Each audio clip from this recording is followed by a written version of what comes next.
Good sheep. Yeah. Alright. I need to do a video on something that I had underneath my bed during Kristen's interview. There was actually a couple of things that were under my bed that I didn't have time to share before it got dark. This is one of them. I've had this for 3 years, at least, maybe 4, and I've used it every summer. It is a hanging drying rack. This drying rack was like 7 levels long or something ridiculously long.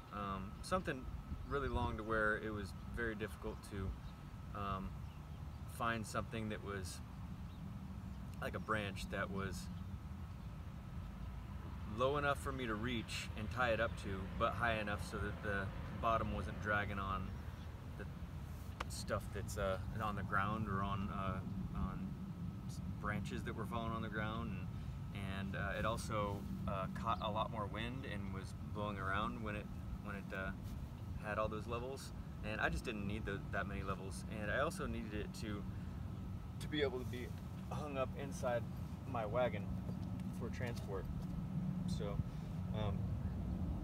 I cut it down to 3, and the second thing that I did to modify it to make it much more user-friendly for me personally is I took a string and tied a knot and ran it down through each layer and put a knot under each level so that when I would weigh it down with whatever I'm putting inside, they wouldn't want to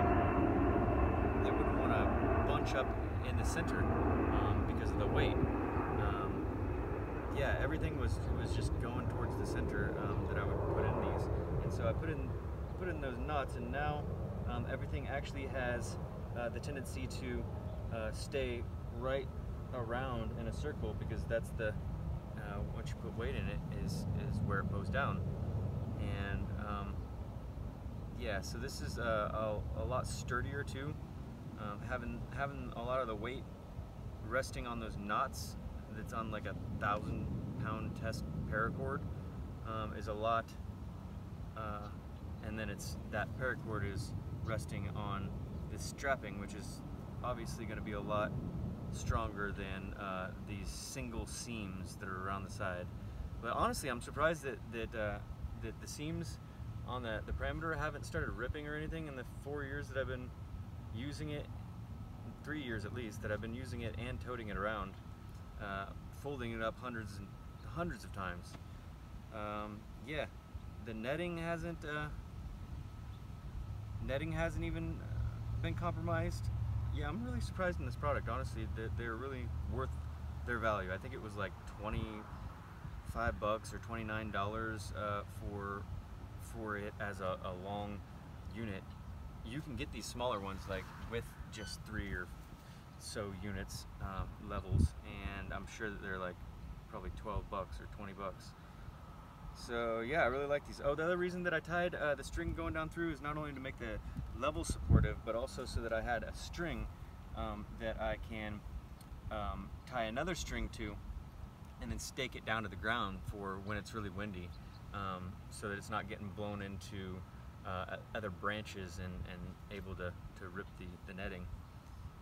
That stabilization is really nice too, to keep everything inside where I put it, because I have used this as a cheese cave or as a cheese draining mat, and I didn't want it blowing around and turning my cheeses up on their sides, and because if they get turned up on their side and get jostled around too much, they could actually crack and break open. So having the ability to stake down this so that it's not swinging around like a pendulum in the wind is also another useful improvement that I've added to it. And yeah, I use this not only to dry stuff in, but I use it to I fill amaranth. If you pull off if you pull off amaranth, you're gonna get some tiny little stems, and you're gonna get clusters of chaff that don't blow away in your wok when you're trying to separate them from the seed. And so if you throw all of that in here and sift it, it will hold back all those tiny twigs and the chaff clumps, and then all you'll have fall through is your seeds and your lightweight chaff, and then you just load that up in your wok, and you're able to bounce it and blow, or just bounce it on a windy day, and all the chaff will blow out, and you'll have nothing but your amaranth grain left over. So yeah, I really like this.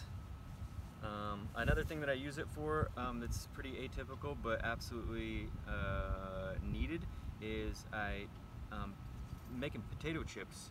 You need to pre-dry out your little slices of potato. So I put salt on them in my wok, get them all salted, and wait until they start expelling their liquid, and then I lay them out flat in here, and they dry out like within an hour on a sunny day like this, whereas if I kept them in my wok and tried to dry them out, it would take 4 hours. So it's much more efficient to use this as a potato chip prepping rack. And yeah, I think that's all I can think of right now off the top of my head for the weirdness I use this for. Yeah, and you can wash them really easily by, once you close them up, once you close it up, it fits inside my pot, so I can